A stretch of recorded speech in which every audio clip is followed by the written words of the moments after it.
A paz do Senhor, meus irmãos, a paz do Senhor, minhas irmãs, meus amigos e amigas. Aqui quem fala mais uma vez é o presbítero Washington.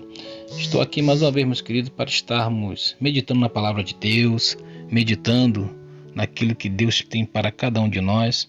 E eu vou começar agora também a fazer leituras da Bíblia Sagrada. E neste vídeo, gravado aqui, eu vou estar, de certa forma, meditando nos livros da Bíblia, do Novo Testamento, para que a gente possa ter aqui gravado, e quando a gente precisar meditar na palavra de Deus, meditar nos capítulos dos evangelhos, para que Deus venha falar conosco a cada dia, conforme a sua vontade. Nesse vídeo, eu vou estar gravando aqui o capítulo de Mateus, capítulo número 1 de Mateus, para que a gente venha meditar a cada dia na palavra de Deus, e através dessa meditação a gente sentir, o consolo do Senhor, o amor de Deus em nossas vidas, em nome de Jesus. Vamos lá? Iniciando, capítulo de Mateus, capítulo 1, do versículo 1 em diante. Diz assim a palavra de Deus. Livro da genealogia de Jesus Cristo, filho de Davi, filho de Abraão. Abraão gerou Isaque, Isaque gerou Jacó, Jacó gerou Judá e seus irmãos. Judá gerou Pérez, Ezera, de Tamar. Pérez gerou Esrom, Esrom gerou Arão. Arão gerou Aminadab, Aminadab gerou Naasson, Naasson gerou Salmão. Salmão gerou Boaz, de Raabe, e Boaz gerou Obed, de Ruth. Obed gerou a Jessé. Jessé gerou o rei Davi, e o rei Davi gerou a Salomão, daquele que foi mulher de Urias. Salomão gerou Roboão, Roboão gerou Abias, Abias gerou Asa.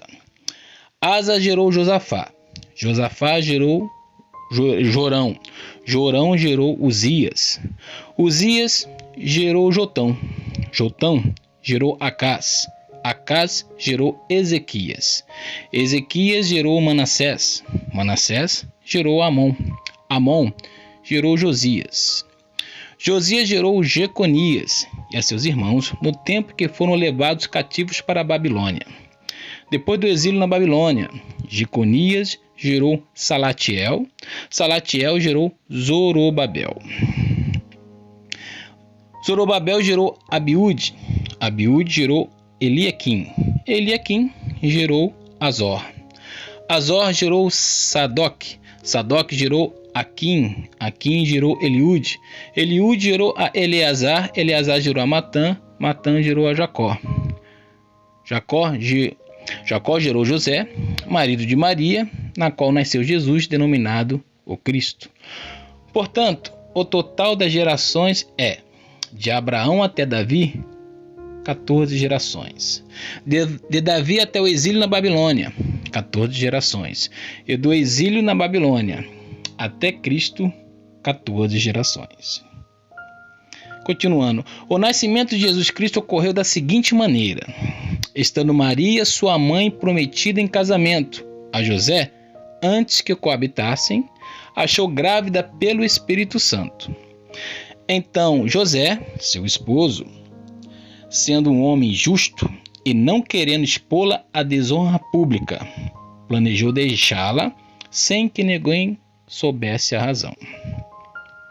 Mas enquanto meditava sobre isso, eis que em sonho lhe apareceu um anjo do Senhor, dizendo-lhe: José, filho de Davi, não temas receber a Maria como sua mulher, pois o que dela está gerado é do Espírito Santo. Ela dará luz a um filho e lhe porás o nome de Jesus, porque ele salvará o seu povo dos seus pecados. Aqui eu vou repetir: porque ele salvará o seu povo dos seus pecados. Tudo isso aconteceu para que se cumprisse o que o Senhor havia dito através do profeta: eis que a virgem conceberá e dará à luz a um filho, e ele será chamado de Emanuel, que significa Deus conosco. José, ao despertar do sonho, fez o que o anjo do Senhor lhe tinha ordenado e recebeu Maria como sua mulher. Contudo, não coabitou com ela enquanto ela não deu à luz o filho primogênito.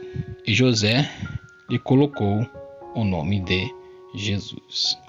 E aqui, meus irmãos, termina o capítulo 1 de Mateus, que vai do versículo 1 até o 25. Nós lemos todos. Vou colocar aqui para meditação nesta passagem, né, em relação ao que nós lemos aqui. Lá no versículo 17, fala sobre as gerações, né, de todas as gerações que se passaram até a vinda de Jesus, né, aquele que nasceu, sofreu, morreu e ressuscitou por nós. Vieram várias gerações. O que eu posso dizer aqui para os irmãos, né? Dentre várias gerações, os planos de Deus foram satisfeitos. Os planos de Deus, eles foram concluídos, meus queridos. Então Deus tem um plano para a sua vida. Deus tem um plano de salvação para você.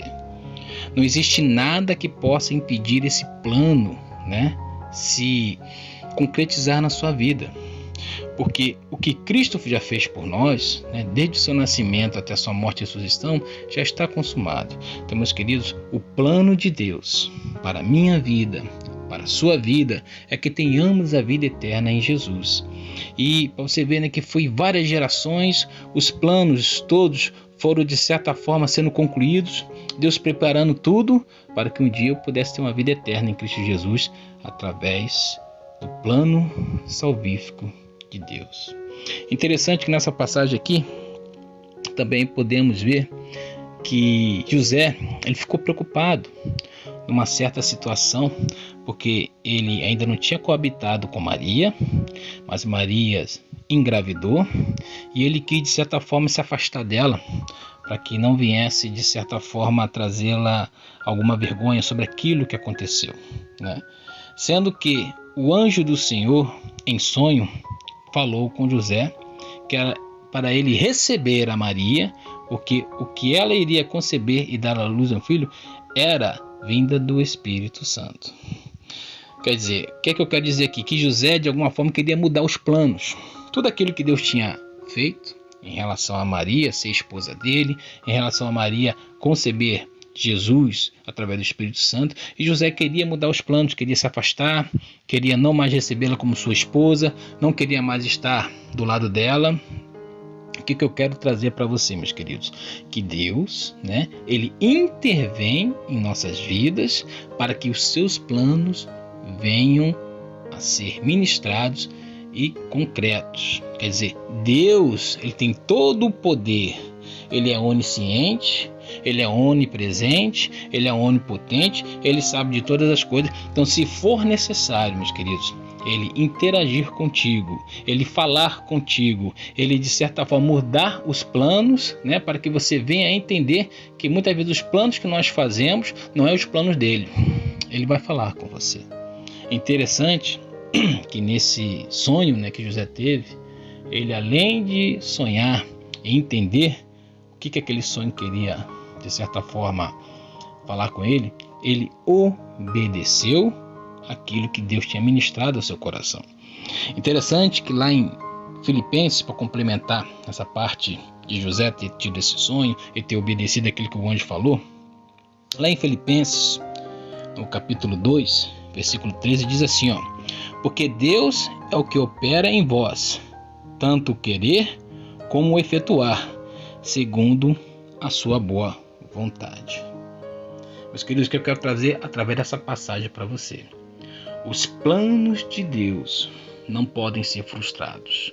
Os planos de Deus não podem ser impedidos. Os planos de Deus não tem como falhar, porque Ele é suficiente em minha vida, em sua vida, para que venhamos entender os seus propósitos e venhamos a entender aquilo que Ele quer para cada um de nós.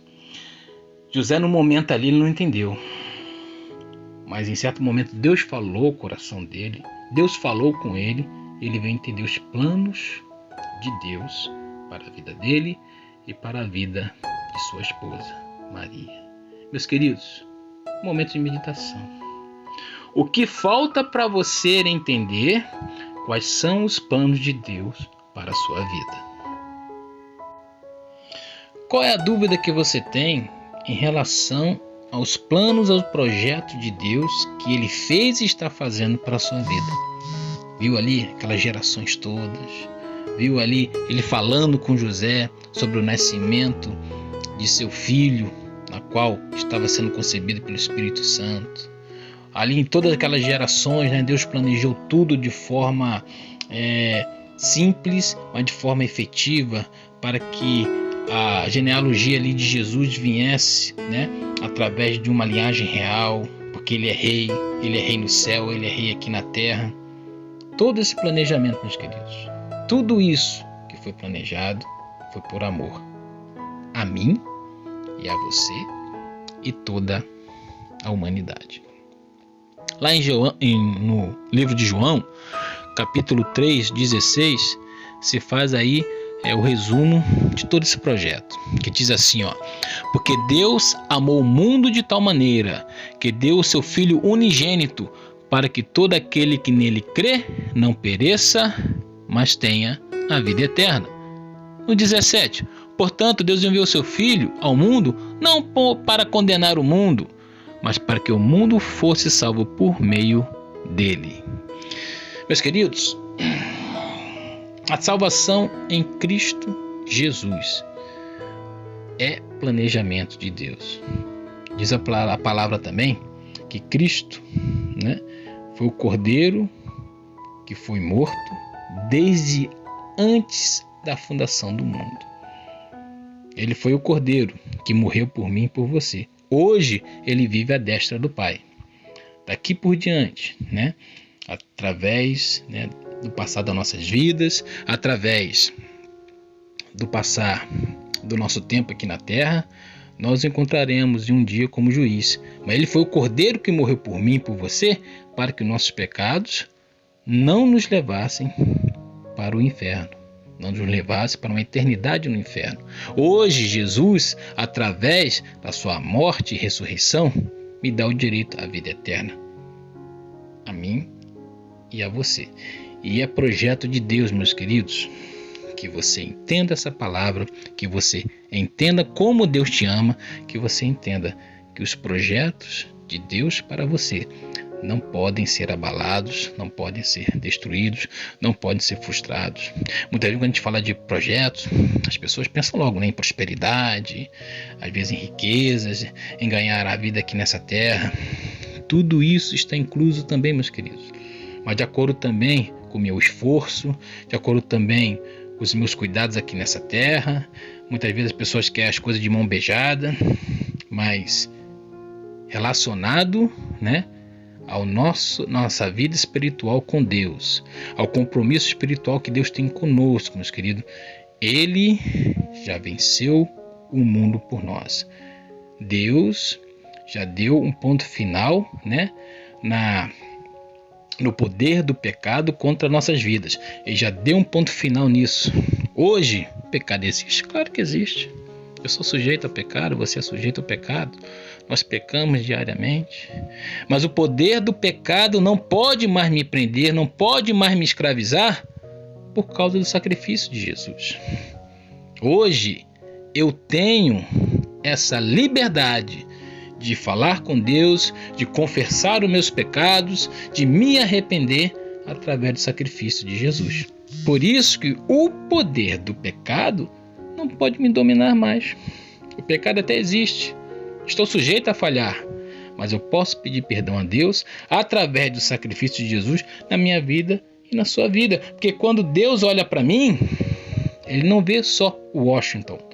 Ele vê o Washington, aquele em que seu filho morreu e ressuscitou para que os meus pecados não pudessem mais transgredir a lei e com isso me separar de meu Deus. Hoje eu tenho um relacionamento firmado com o Senhor, nosso Deus, por intermédio de Jesus Cristo. Isso tudo foi projeto de Deus.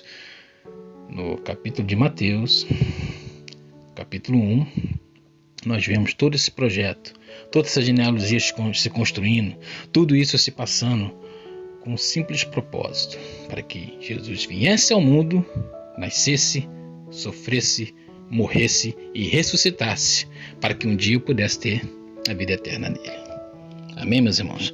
Vamos tirar um momento de oração agora, um momento de estarmos falando com Deus. Eu peço que você feche seus olhos, ou se você não puder fechar os olhos, fique meditando no Senhor nesse momento, em nome de Jesus. Pai querido, mais uma vez queremos te agradecer, Senhor. Obrigado por essa meditação na palavra, obrigado por essa meditação, Pai querido, do seu projeto, Pai querido, da salvação, projeto de nascer o seu Filho Jesus Cristo, para que ele viesse a esta terra, a esse mundo, Pai querido, nascer, sofrer, morrer e ressuscitar pela minha vida, pela vida desta humanidade. Abençoa agora, Pai querido, a vida dessa pessoa que está me ouvindo, essa pessoa, Pai, que está meditando nessa palavra, que meditou nessa palavra agora nesse momento comigo. Eu peço, Pai querido, que o Senhor venha abençoar a vida de cada um, Senhor. Abençoa a vida familiar, a vida profissional, a vida sentimental, Senhor, para que possamos entender, ó Pai querido, que o Senhor nos ama. O Senhor criou, Pai querido, este mundo, criou este universo, criou, Pai querido, nós nessas vidas, ó Pai querido, para que venhamos experimentar, Senhor, a sua plenitude através da sua graça, que me salva e salva essa humanidade. Ó Pai querido, que possamos entender a cada dia, Senhor, que cada dia é um milagre. Cada dia que abrimos nossos olhos, ó Pai querido, é um motivo para estarmos agradecendo a Ti. Agradecemos, ó Pai querido, por um momento de viver, de vermos, ó Pai querido, a natureza, vemos, ó Pai querido, o Seu milagre a cada dia. Então abençoa, ó Pai querido, cada um, ó Pai querido, que está ouvindo esta mensagem. Que o Senhor possa, Pai querido, cada vez mais abençoar a vida deles, a vida de cada família, a vida de cada pessoa, em tudo aquilo que eles precisam, Pai querido. Que precisamos, ó Pai querido, de auxílio, Senhor, nessa pandemia que estamos passando. Abençoa, Pai querido, as pessoas que estão, ó Pai querido, nos hospitais, que estão passando por momentos difíceis, estão passando por momentos delicados, estão passando por momentos de desemprego, estão passando por momentos difíceis na saúde, estão passando por momentos difíceis na área sentimental. Toma cada uma delas em Tuas mãos, Senhor. Que possamos entender, Senhor, que a nossa vitória já foi consumada, mas que o Senhor pode, ó Pai querido, a cada dia nos render da Tua graça, para que possamos viver plenamente de forma a mesmo sofrendo, mesmo em minhas circunstâncias, mas em paz, porque sabemos que o Senhor já venceu esse mundo por nós e a vida eterna em Ti já está preparada, já está consumada, já está garantida. Então abençoa Teu povo, Senhor, e que possamos ter um dia, a cada dia, maravilhoso, simplesmente com a certeza que o Senhor já venceu esse mundo por nós. Abençoa, Pai querido, a cada um que está ouvindo essa mensagem, a cada um que está ouvindo essa mensagem nesse canal, em nome de Jesus. Amém, glória a Deus. Amém, meus irmãos? Então eu peço a Deus que Jesus te abençoe, que você possa ter um excelente dia, uma excelente semana, que você possa cada vez mais estar conectado nesse canal, ouvindo a palavra de Deus, ouvindo essas orações para Deus te abençoar. Amém, meus irmãos? Eu peço que você possa visitar esse canal, deixe seu like, deixe seu comentário, deixe seu pedido de oração. Estarei aqui anotando no meu caderninho, estaremos orando para que Deus venha abençoar a minha vida, a sua vida, e que a sua palavra possa ser ministrada cada vez mais, a cada dia, para que a nossa esperança venha estar sempre, de certa forma, baseada na palavra de Deus e naquilo que Ele nos proporciona através do Seu Espírito Santo, através de Jesus que morreu por cada um de nós. Amém, meus irmãos? Que Deus te abençoe, que Deus te dê graça, que possamos a cada dia estarmos certos que em meias circunstâncias desse mundo nós já temos a vitória garantida, porque Deus já venceu o mundo por mim, por você. Amém? Deus te abençoe em nome de Jesus. Amém, glória a Deus.